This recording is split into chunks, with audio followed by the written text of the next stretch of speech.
Assalamualaikum warahmatullahi wabarakatuh. Perkenalkan, saya Anissa Kapeanis SPD, CGP Angkatan 9 dari SMA Negeri 1 Karanganyar, Kabupaten Lebak. Pada kesempatan ini, saya akan menerapkan atau menjelaskan tentang aksi nyata yang saya buat pada modul 1.4 tentang budaya positif. Saya didampingi oleh Ibu Fasilitator Ibu Dwi Puspitasari MPD dan pengajar praktik Ibu Erna Herpina Ahmad MPD. Rancangan tindakan untuk aksi nyata yang saya buat adalah yang pertama ada latar belakang. Dalam rangka menumbuhkan dan menerapkan budaya positif pada murid di sekolah, serta menciptakan lingkungan pendidikan yang kondusif, budaya positif terus dilakukan oleh guru dan siswa sehingga visi sekolah akan terwujud. Dengan tujuan menumbuhkan dan menerapkan budaya positif pada siswa, mewujudkan siswa profil pelajar Pancasila sesuai dengan visi sekolah, mewujudkan pembelajaran yang menyenangkan. Pada tolak ukur, murid terlibat aktif dalam membuat dan menerapkan keyakinan kelas atau keyakinan sekolah. Pembelajaran berlangsung dengan menyenangkan. Tercipta lingkungan belajar yang positif, guru dan murid dapat menerapkan budaya positif secara konsisten. Lini masa tindakan yang akan dilakukan adalah melakukan sosialisasi tentang disiplin positif untuk mewujudkan budaya positif di sekolah, menjelaskan pentingnya keyakinan kelas, memfasilitasi murid untuk membuat keyakinan kelas, melaksanakan keyakinan kelas dengan konsisten, membuat dokumentasi. Berikut penyebaran pemahaman budaya positif kepada rekan-rekan guru SMA Negeri 1 Karanganyar. Assalamualaikum warahmatullahi wabarakatuh. Ya, gimana kabarnya Bapak Ibu, baik? Ya. Bismillahirrahmanirrahim. Alhamdulillahirrabbilalamin. Wabihi nasta'in. Walau muridun yawadin. Assalatu wassalamu ala asrofil anbiya'i wal mursalin amma ba'du. Yang saya hormati kepada Bapak PLH SMA Negeri 1 Karanganyar. Kemudian yang saya hormati juga Bapak Ibu Wakasek, Bapak Ibu Dewan Guru beserta staf tata usaha. Di sini izinkan saya sosialisasi tentang aksi nyata kami tentang budaya positif. Ini merupakan tugas aksi nyata di modul 1.4. Perkenalkan, nama saya Anissa Kapeanis SPD. Saya calon guru penggerak angkatan 9 bersama Ibu Widiawati MPD sama di angkatan 9 juga. Bapak Ibu yang saya hormati, di sini kami berbagi ilmu ya. Selama pendidikan guru penggerak sudah mau 3 bulan dan alhamdulillah sudah di modul 1.4. Sekarang kami sedang mempelajari tentang budaya positif. Di sini ada konsep budaya positif. Yang pertama itu perubahan paradigma belajar. Lalu ada disiplin positif, kemudian ada nilai-nilai kebajikan, ada juga kebutuhan dasar manusia. Lalu ada motivasi perilaku manusia, posisi kontrol guru, keyakinan kelas, dan segitiga restitusi. Pembelajaran dengan paradigma baru perlu diketahui untuk kita semua bahwa pembelajaran paradigma baru itu mencakup pemetaan standar kompetensi merdeka belajar dan asesmen kompetensi minimal sehingga menjamin ruang yang lebih leluasa bagi pendidik. Kemudian di sini pendidik untuk merumuskan rancangan pembelajaran dan asesmen sesuai dengan karakteristik dan kebutuhan peserta didik. Lalu Bapak Bapak Ibu, kami juga mempelajari tentang disiplin positif. Nah, di sini ada secara umum ya, bahwa disiplin positif itu adalah suatu pendekatan. Untuk apa? Untuk menerapkan disiplin dari dalam diri anak, kemudian tanpa hukuman dan hadiah ya. Kita itu sering memberikan hadiah atau hukuman terhadap peserta didik. Nanti kita pelajari ya di materi berikutnya.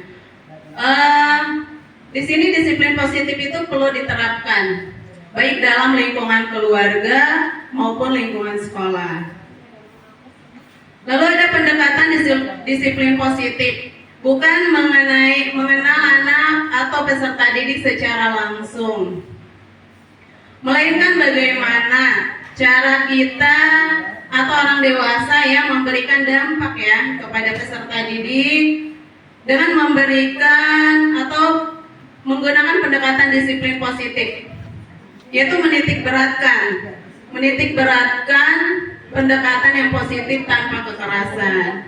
Artinya memotivasi ya, merefleksi kesalahan, lalu kita mampu menghargai peserta didik juga, lalu membangun logika dan bersifat jangka panjang.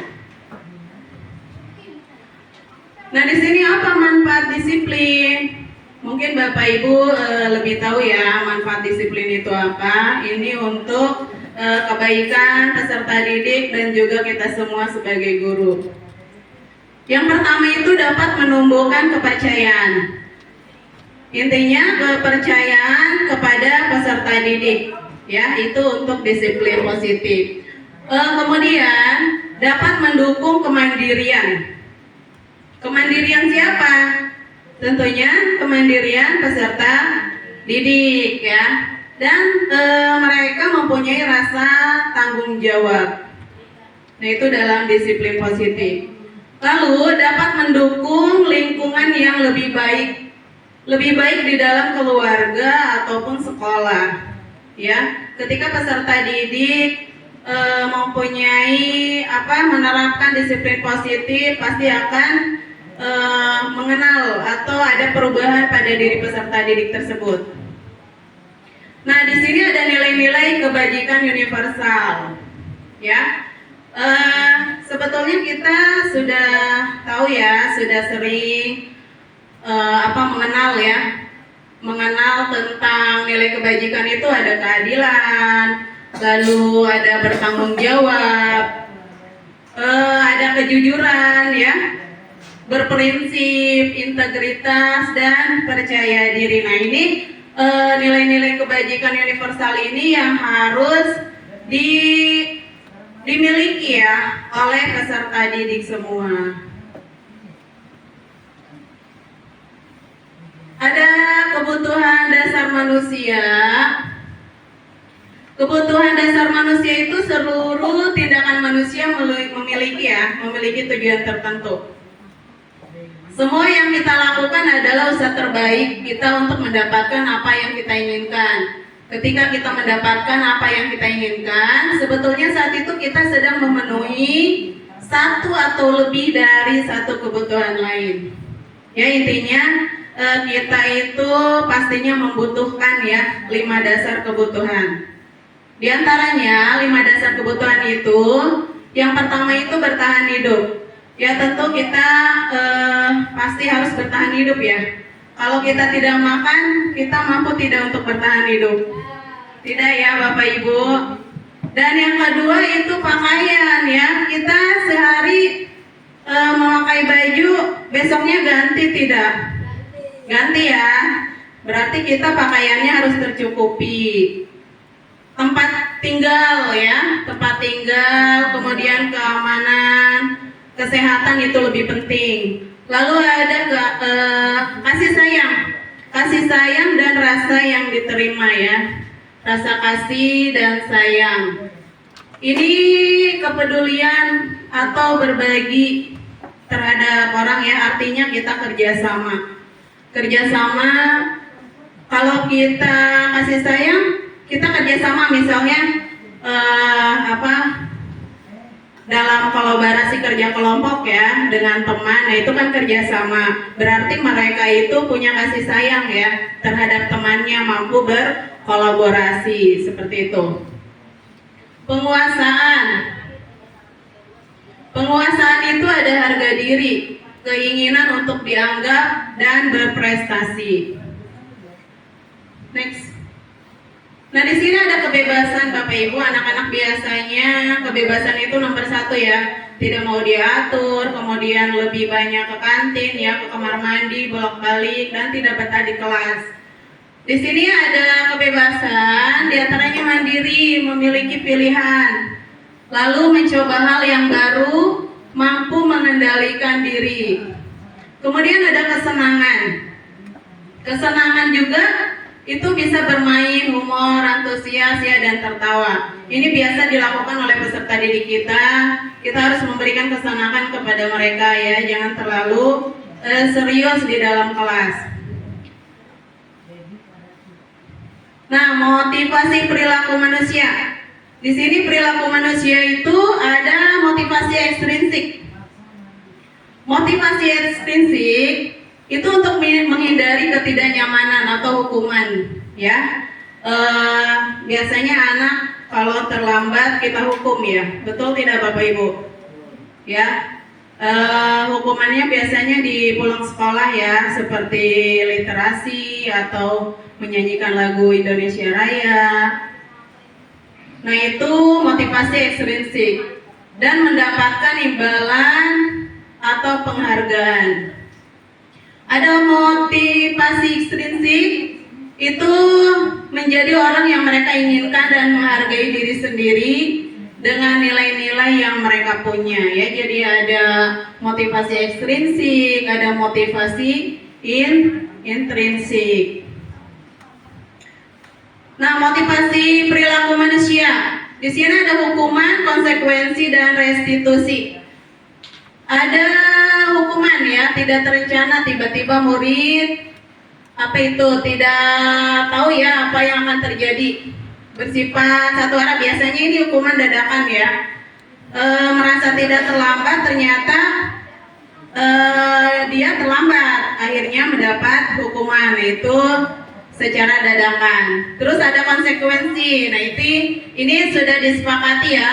Konsekuensi ya, kalau memang terlambat hukumannya sudah ditentukan ya oleh kita. Kemudian ada restitusi. Nah ini proses menciptakan kondisi bagi murid yang melakukan kesalahan, supaya restitusi itu siswa bisa memperbaiki kesalahan yang mereka lakukan. Nah kita harus melakukan restitusi ya. Nanti materi berikutnya akan lebih jelasnya dan diberikan contoh juga oleh Ibu Widiawati. Kepada Ibu Widiawati disilakan.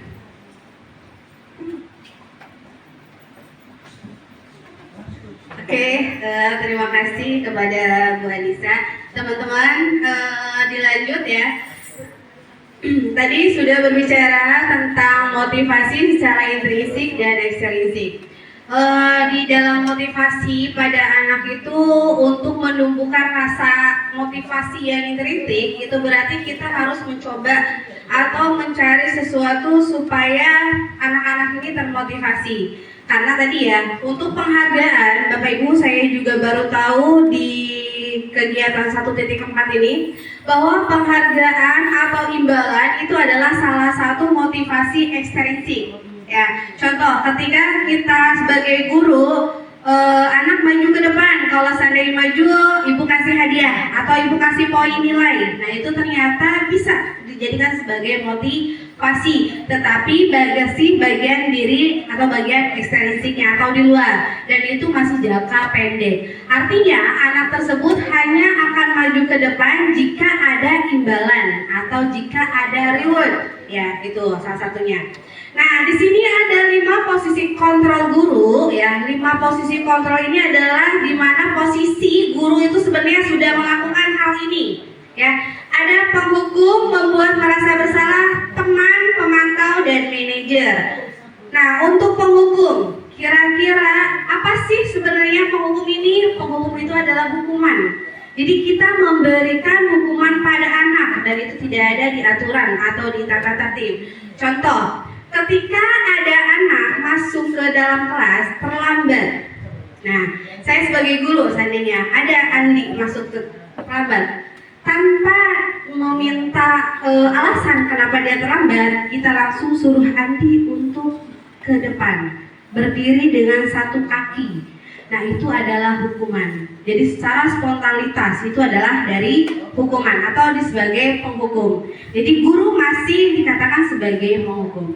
Posisi kedua adalah merasa bersalah atau membuat merasa bersalah. Membuat merasa bersalah ini biasanya dengan kata-kata. Kata-katanya masih halus tetapi kata-katanya menunjukkan ke kita. Contoh, seandainya ketika proses pembelajaran ada yang berisik. Nah, kita tegur. Anak-anak jangan berisik. Anak-anak kasihan sama ibu. Ibu dari tadi loh ngomong terus, ngejelasin terus. Nah, itu adalah merasa bersalah. Membuat merasa bersalah. Ternyata membuat merasa bersalah kepada anak itu akan membekas. Kalau seandainya kita melihat itu ada traumatiknya. Jadi dia merasa selalu merasa bersalah pada saat pembelajaran si ibu tersebut atau guru tersebut.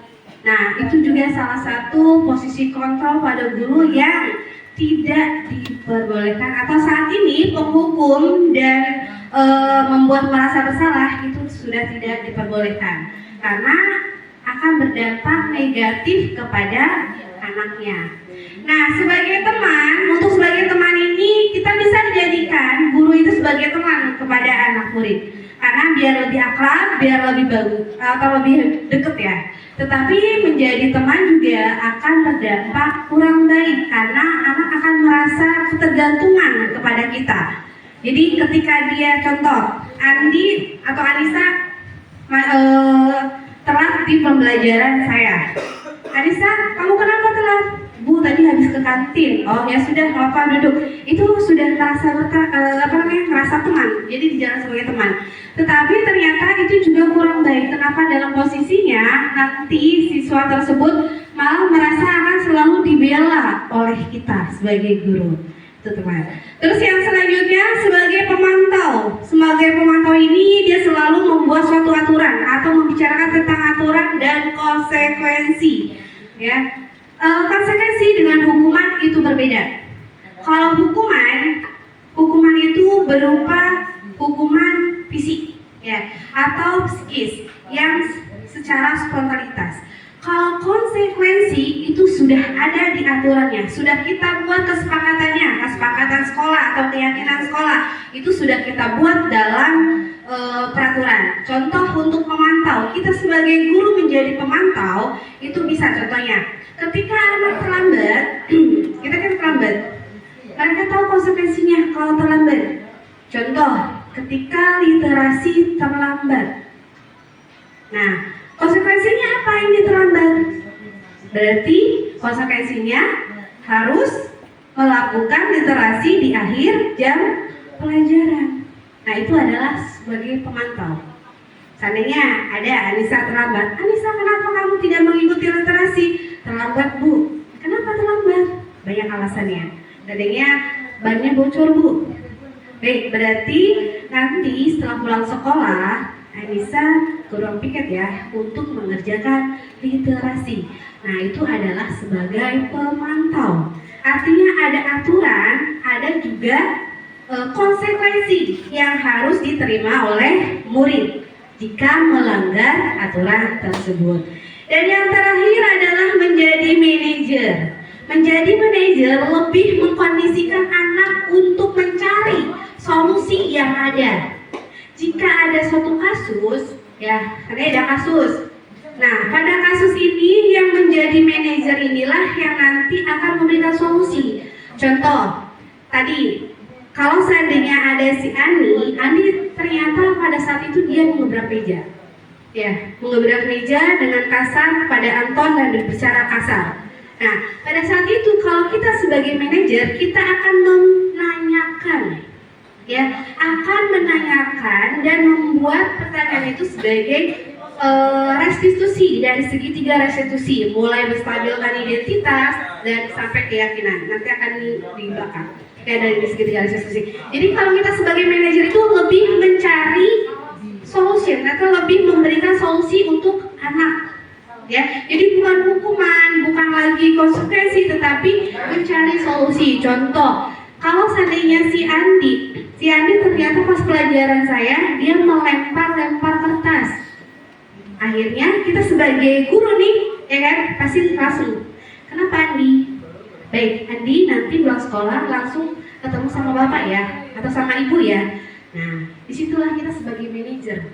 Artinya tidak menjudgment Andi itu bahwa itu salah. Jadi tidak memberitahukan bahwa itu salah. Nanti kita akan menyadarkan bahwa kegiatannya itu adalah salah. Dan bagaimana cara memperbaikinya? Nah, itu adalah sebagai manajer. Oke, lanjut. Keyakinan kelas. Mengapa di sini ada keyakinan kelas, bukan peraturan kelas? Tadi ya, perbedaan antara peraturan dengan keyakinan kelas itu dilihat dari kesepakatan. Artinya, sepakatan kelas, kalau kesepakatan kelas adalah sepakat ya anak-anak dengan siswa dengan guru. Maaf. Nah, kalau keyakinan kelas sama, siswa juga dengan guru. Contohnya, kalau kesepakatan, kita sepakat nih, Ibu besok kita sepakat ya, pada hari Senin itu kita tidak memakai dasi. Kesepakatan kelas, kalau semuanya bilang sepakat, sepakat. Berarti hari Senin tidak menggunakan dasi. Tapi salah tidak di aturannya? Salah, ya kan? Karena tidak mengikuti keyakinan sekolahnya. Tetapi kalau keyakinan kelas itu ada kata-kata positif dan ada nilai-nilai kebajikan di dalamnya. Artinya kata-kata positif inilah yang nanti akan membuat meyakini anak tersebut akan membuat atau akan melaksanakan keyakinan kelas yang sudah dibuat. Keyakinan kelas dibuat oleh guru dan oleh siswa dengan kata-kata positif. Keyakinan kelas itu tidak menggunakan kata-kata yang negatif, tidak boleh, jangan, dilarang, itu tidak menggunakan seperti itu. Contoh, kayak dilarang membuang sampah, berarti kata positifnya kalau keyakinan kelas apa? Membuang sampah pada tempatnya, ya kan? Jadi seperti itu. Jadi itu adalah salah satu untuk membuat suatu keyakinan. Keyakinan kelas tidak usah banyak-banyak, cukup 4-8 sehingga anak-anak itu bisa mencerna atau bisa mengingat. Nah, ini adalah cara untuk pembentukan keyakinan kelas. Bersifat abstrak, berupaya pertanyaan universal, dibuat dalam pernyataan yang positif tadi. Jadi tidak boleh ada kata-kata yang negatif, harus positif. Contohnya jujur, bertanggung jawab, saling menghormati. Nah, itu bisa menjadikan suatu keyakinan kelas. Kita ambil dari nilai-nilai kebajikannya, ya kan? Nah, atau buang sampah pada tempatnya, datang tepat waktu. Nah, itu adalah keyakinan kelas. Nah, sedikit saja agar mudah diingat tadi ya. Jadi cukup 4-8 keyakinan kelas. Sesuai dengan kondisi kelas dan sekolah sehingga mudah diterapkan. Semua warga sekolah atau warga kelas dilibatkan saat pembuatan keyakinan kelas. Dalam membuat keyakinan kelas itu seluruh kelas antara guru dengan siswa itu harus ada, ya. Jadi keyakinan yang dibuat oleh anak-anak, oleh siswa dan juga nanti akan dievaluasi oleh ibu gurunya atau untuk membuatnya. Nah, kita sepakati semuanya. Kalau seandainya melanggar berarti ada konsekuensinya, bukan hukuman tetapi konsekuensi, ya. Oke, lanjut. Terakhir adalah dari segi 3 restitusi, suatu proses dialog yang dijalankan oleh guru agar dapat menghasilkan murid yang mandiri dan bertanggung jawab. Nah, ini segi 3 restitusi itu kita sebagai guru ada di posisi control manager. Ya, kenapa sih kita harus menjadi control manager? Sebenarnya menjadi teman boleh, menjadi pemantau juga boleh. Tetapi paling baik adalah sebagai manajer. Ya, kenapa sebagai manajer? Karena sebagai manajer itu kita akan berdialog, kita akan menanyakan dulu, kita akan mencari solusinya dan akan memberikan solusinya. Contoh yang tadi kasus, seandainya ada kasus Ani mengebrak meja Anton, ya, Si Ani dia mengobrol meja Anton pada saat pembelajaran. Ya, tahulah gurunya, akhirnya dipanggil. Kita sebagai guru, bagaimana nih caranya supaya menyelesaikan masalah ini? Kita tanyakan kepada Ani. Karena di dalam segitiga restitusi itu ada 3. Yang pertama adalah menstabilkan identitas. Ya. Yang kedua, validasi tindakan yang salah. Dan yang ketiga, menanyakan keyakinan. Itu 3-tiganya harus ada dalam segitiga restitusi. Pertama kita menanyakan Ani, kenapa kamu mengobrak meja? Katanya kamu berantem sama Anton. Iya Bu, pasti jawabnya. Kenapa? Dia pasti ya. Habis kesel sih Bu. Saya marah-marah Bu. Kenapa marah? Gitu kan? Karena dia mencontek pengerjaan saya Bu. Nah berarti kalau seandainya itu kita sudah tahu tuh. Nah kita baru menstabilkan identitas. Ya wajar Ani merasa seperti itu. Ya, kalau ibu ada di posisi Ani, ibu juga pasti akan marah karena kegiatan tulisan ibu dicontek oleh orang lain. Itu menstabilkan. Terus kita akan memvalidasi. Bagaimana cara memvalidasi? Kita menanyakan kembali ya kepada ini. Nah, bagaimana caranya Ani? Iya Bu, saya kesel, saya marah. Karena dari data marah itu kan kita ringankan kembali Ani. Ya, baik Ani. Jadi kalau begini, bagaimana kita cara untuk menyelesaikan masalah ini? Ya, kamu merasa bersalah atau tidak dari hal ini? Ya Bu, walaupun dia mempertahankan egonya, tetapi dia merasa bersalah. Kita tanyakan sampai dia merasa bersalah. Kalau dia seandainya merasa, oh ya Bu, itu memang saya salah Bu. Nah dari situlah kita baru akan meyakini, menanyakan lagi keyakinannya. Ya, artinya menanyakan keyakinan. Apa keyakinannya? Keyakinan kelas yang sudah kita sepakati. Baik, berarti perbuatan kamu itu salah. Kamu akan melakukan lagi atau tidak? Kalau sering jawabannya tidak, kan bagus, ya kan? Tidak, saya tidak akan melakukan lagi, ya kan? Nah, permasalahan apa yang keyakinan kelas apa yang kamu langgar atau kesepakatan keyakinan kelas yang kamu langgar apa? Seandainya menghormati Bu, berarti dia tidak menghormati temannya. Itu sudah di situ saja dia sudah merasa bersalah. Artinya bukan merasa bersalah, artinya dia memang salah gitu. Tapi dia sadar sendiri, bukan kita yang menjadikan, tapi dia sadar sendiri akan kesalahannya. Nah, kita kembali lagi. Baik, kalau seandainya memang Ani sudah merasa seperti itu, bagaimana Ani bisa menyelesaikan masalah ini? Dengan cara apa Ani dalam menyelesaikan masalah ini? Dia pasti menjawab, iya Bu, saya akan minta maaf, saya tidak akan mengulangi lagi. Nah itu kita sudah bicarakan, kita sudah membuat segitiga restitusi. Artinya dari segitiga restitusi ini kita tahu bahwa Ani itu kesal dengan Anton gara-gara mencontek. Tetapi apapun itu perbuatan Ani juga tidak baik karena menggebrak meja di Antonnya, gitu kan.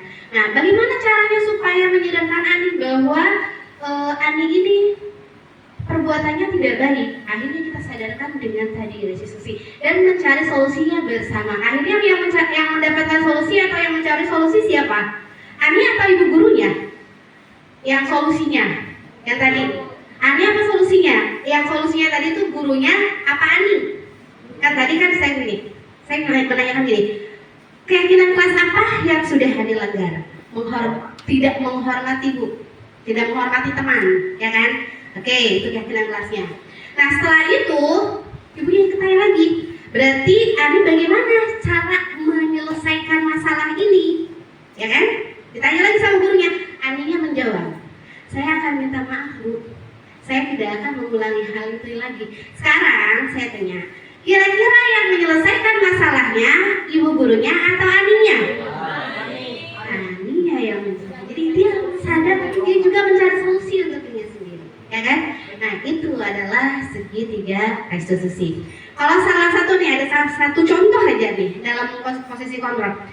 Ketika olahraga, nih Pak Udin, Heru, olahraga nih, ada Andi, sukses kita udah olahraga nih ya, udah pemanasan, mau main basket, atau mau main volley, udah pemanasan, udah lari-lari kan.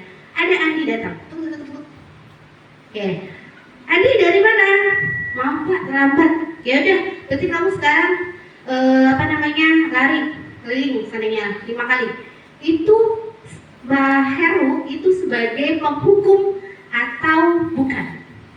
Atau penghukum atau pemantau? Penghukum. Kenapa penghukum? Suruh lari. Ya. Itu sebenarnya Bapak Ibu adalah sebagai pemantau. Kita lihat. Pak Heru sebelum melakukan olahraga atau voli, anak-anak pemanasan dulu lari. Ya kan? Ya kan lari kan? Nah, terus voli main. Akhirnya si Andi datang. Ya kan? Nah, Andi berarti kan belum pemanasan. Ya kan? Diberilah informasi sama Pak Heru. Andi, kamu lari ya selama 5 putaran. Sama sebenarnya dengan temannya. 5 putaran. Berarti kan dia melakukan pemanasan. Itu bukan hukuman, tapi pemantau. Kecuali si Andi datang, ya, Andi datang. Ya udah kamu Andi, selama pelajaran Bapak, kamu berdiri di lapangan. Nah, itu baru dikatakan sebagai penghukum. Nah, itu ya bedanya Bapak Ibu. Jadi semoga kita sebagai guru, terutama di SMA Negeri 1 Kalanghanyar, bisa menjadi manajer buat anak didik kita. Karena menjadi manajer itu adalah impian kita sendiri, karena dapat menyelesaikan semua permasalahan yang ada atau semua kasus, dan impian anak. Satu hal yang harus diingat, pemikiran Ki Haji Dewantara itu mengatakan bahwa siswa atau murid itu adalah apa? Jadi kita guru itu harus menghamba, ya, artinya harus menuntun. Nah itu, ya. Jadi ketika melakukan proses pembelajaran, kita harus berpusat pada murid. Jadi yang kita lakukan sebagai guru harus berpusat pada murid. Intinya setiap anak memiliki potensi yang berbeda-beda. Ya, melihat dari jadi potensi atau kodratnya. Jadi sebenarnya gini, di dalam siswa itu sudah ada kodrat ya, mulai dari kodrat alam, kodrat zamannya itu sudah ada. Jadi kita sebagai guru menuntun apa? Menuntun anak itu menjadi lebih baik. Oke, terima kasih Bapak Ibu. Ini adalah salah satu pemaparan dari kami, dari saya sendiri dan dari Bu Anissa tentang budaya positif. Semoga bermanfaat bagi Bapak dan Ibu. Terima kasih. Assalamualaikum warahmatullahi wabarakatuh.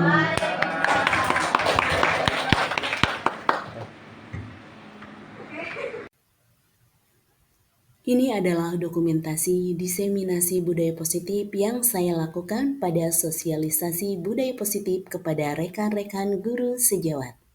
Selanjutnya, saya melakukan penerapan pemahaman pada murid dengan pembuatan keyakinan kelas di kelas 11-2 SMA Negeri 1 Karanganyar. Assalamualaikum warahmatullahi wabarakatuh. Waalaikumsalam warahmatullahi wabarakatuh. Bagaimana kabarnya semua? Sehat?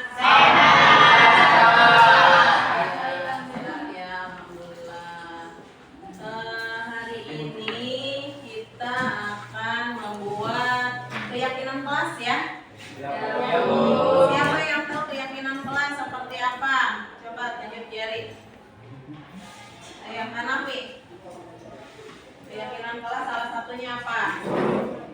Kayak itu Bu, ngikutin peraturan kelasnya Bu. Ya. Peraturan kelas salah satunya apa? Contoh satu. Kayak gak boleh buang sampah sembarangan Ya, kelas. tidak boleh membuang sampah sembarangan. Ya, betul ya. Di antaranya itu. Jadi keyakinan kelas itu nilai kebajikan yang positif ya, yang kalian boleh ambil, yang kalian nanti sepakati di kelas dan disesuaikan dengan lingkungan di sekolah. Nah, Ibu bentuk kelompok seperti ini supaya kalian bisa berkolaborasi dengan temannya ya, berkolaborasi, berdiskusi keyakinan kelas apa yang akan diterapkan di sekolah kita. Paham ya? Paham. Ibu akan bagikan kertas post-it ya. Nah, nanti kalian isi berkelompoknya satu ya. Nah, satu boleh kalian isi dengan kayak 10 keyakinan kelas. Kan ada berempat. Jadi boleh 5-5. Nanti disatukan. Ya.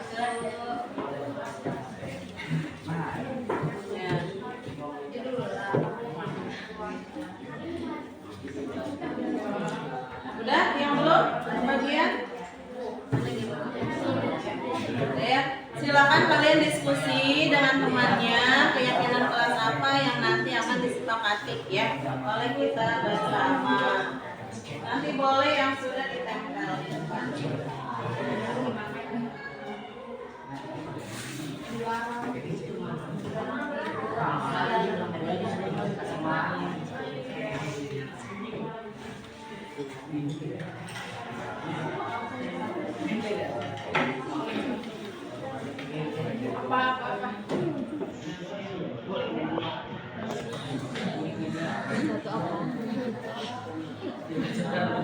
Ya, sudah boleh ya ditempel.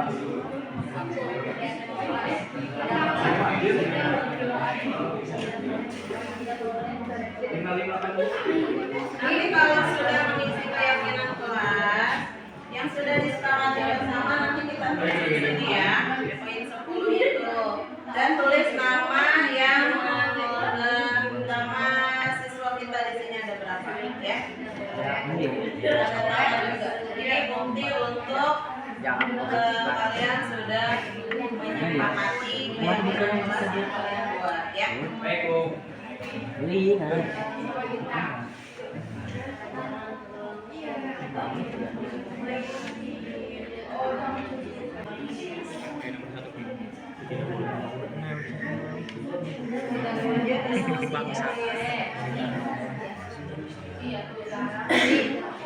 Bagi laki-laki tidak boleh. Ya, kamu satu sudah ya. Di tempat itu. Ya, ah, iya.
Belum kakak depan kecilnya sudah semua.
Berikut dokumentasi membuat keyakinan kelas di kelas 11.2.